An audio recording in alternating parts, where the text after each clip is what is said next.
Have you ever been in a room full of people and still felt completely alone? You talked, you laughed, you showed up, but something inside you kept whispering, "Nobody actually sees me." Not really.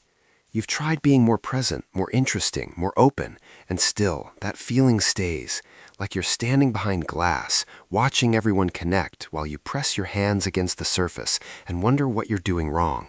If you've ever felt that, this video is for you, because that feeling has a name, and it has a reason, and it is not because something is wrong with you. 1. Feeling invisible isn't about how others see you, it's about how you learn to hide. Most people assume that feeling invisible means others are ignoring them, but psychology tells a different story. Research on emotional invisibility shows that people who feel unseen are often people who learned very early that being seen was dangerous. Maybe being noticed meant being criticized, maybe standing out led to ridicule, maybe expressing yourself brought punishment or mockery or silence. So the brain made a quiet decision: stay small, stay back, stay safe. And the painful irony is this: the hiding becomes so practiced, so natural, that even when people do look your way, something inside you deflects it. You minimize the compliment, you change the subject, you laugh it off. Because being truly seen feels unfamiliar, and unfamiliar feels unsafe. You didn't disappear, you were taught to. 2. You were probably the person nobody worried about.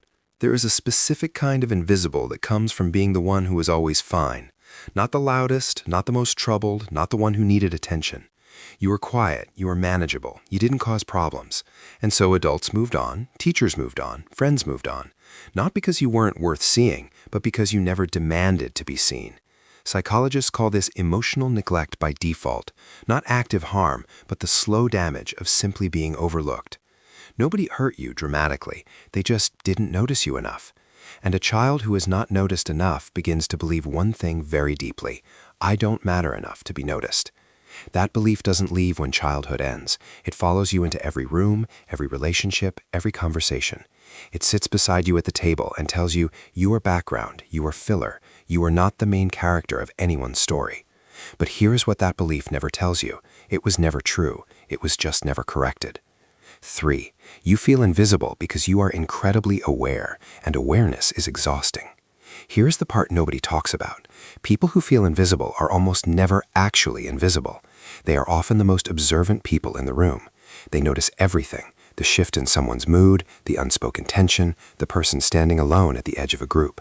They see all of it because they have spent their whole life watching, trying to read the room, trying to understand why they don't fit, trying to figure out the rules everyone else seems to know instinctively. Psychologists call this hypervigilant social monitoring, and it develops in people who grew up in environments where they had to read others carefully to stay safe or accepted. But here's the cruel twist: all that energy goes outward, watching others, reading others, worrying about others. Almost none of it goes inward. So you become an expert on everyone else's experience and a stranger to your own. You pour so much into noticing the world that you forget to notice yourself. And when you don't show up for yourself, fully, loudly, presently, the world follows your lead. The world sees exactly as much of you as you allow it to see. 4. The connections you want feel terrifying to reach for. Feeling invisible creates a specific and painful loop.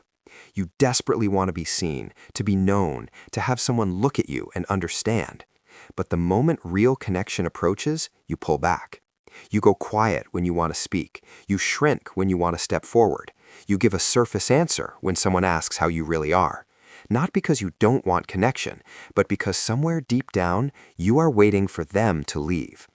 Psychologists call this anxious attachment withdrawal, where the fear of rejection becomes so strong that the person begins rejecting themselves first before anyone else gets the chance.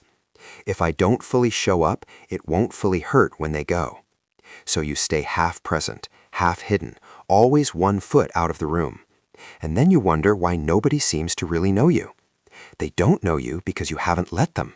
Not because you're damaged, but because every time you got close to letting someone in, something in your nervous system said, "This isn't safe. Make yourself smaller. Disappear first." And you listened, because that voice kept you alive once. It just doesn't know that things have changed. 5. Trying harder to be seen is the one thing that makes it worse. Here's the trap most people fall into. They feel invisible, so they try harder. They speak more, they perform more, they become more agreeable, more entertaining, more whatever they think people want, and it still doesn't work. Because the visibility they're chasing isn't about volume. It's not about being louder or funnier or more impressive. Psychologists call this approval-seeking compensation, and it almost always backfires. Because when you perform to be seen, people see the performance, not you. They see the effort, the smile, the version of you that is trying very hard to be enough. And that version, however polished, feels hollow, to them and to you. Real visibility doesn't come from trying to be seen. It comes from being willing to be known. Those are not the same thing. Being seen is surface, being known is depth. And depth requires something that feels almost impossible when you've spent your life hiding. It requires letting someone see you when you're not trying. The part nobody tells you. Feeling invisible for years leaves a specific kind of mark. It's not loud, it doesn't announce itself. It just quietly convinces you that your presence doesn't change a room, that your absence wouldn't be noticed, that your story isn't interesting enough to tell, that you are somehow less vivid than other people, less real, less worth the space you take up. And so you move through the world carefully, apologetically, always slightly surprised when someone remembers your name, always slightly waiting for people to realize they made a mistake in noticing you. But I want you to stop for a moment. Think about the last time someone truly talked to you, the last time someone laughed at something you said, the last time your presence made a difference to someone, even quietly, even in a small way. It happened. It always happens. You just don't let it land, because something inside you catches it before it reaches you and says, that didn't count, that wasn't real, they didn't mean it. And that is the invisible wall you have been living behind. Not built by others, built by you to protect yourself from a pain that came so early you don't even remember what caused it. So if you are the person who feels invisible, I want you to know that the problem was never that you were too little. It was that you were taught to make yourself that way. And everything you became, the watcher, the reader of rooms, the one who holds space for everyone else, those are not weaknesses. They are what happened to a sensitive person who never got enough of what they needed. You were always worth seeing. You just needed someone to look long enough to show you that. And maybe, just maybe, that someone needs to be you first. If this video found you today, it wasn't an accident. Share it with someone who needs to feel less alone in this, and subscribe to Mind Exposed, because every week we decode the silent things, the feelings people carry without names, without explanations, without anyone telling them they make sense. You make sense. We'll see you in the next one.